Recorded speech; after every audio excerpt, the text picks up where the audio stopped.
Chọn phụ kiện chuẩn ngay từ đầu, bếp xịn, dùng lâu dài nha các bác. Đầu tiên đấy, các bác nên để ý đến cái chất liệu của phụ kiện tủ bếp nhà mình.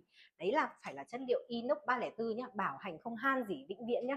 Ở trên thân của sản phẩm có khắc này, logo này, SUS 304 này, và có tem bảo hành điện tử nhá.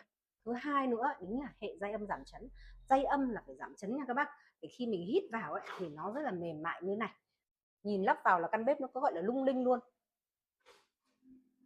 Kệ đa năng này thì rất là cần thiết phải dùng rồi, bởi vì mình có thể cài dao này, treo thìa muỗng đũa này, rồi là đựng thớt này, và có thể là đựng luôn cả gia vị nữa. Thì các bác có thể chọn được 3 món, 4 món, 5 món hoặc là 7 món. Các bác đi bên em để em tư vấn cho nó phù hợp với cái nhu cầu sử dụng và cái kích thước tủ nhà mình nhé.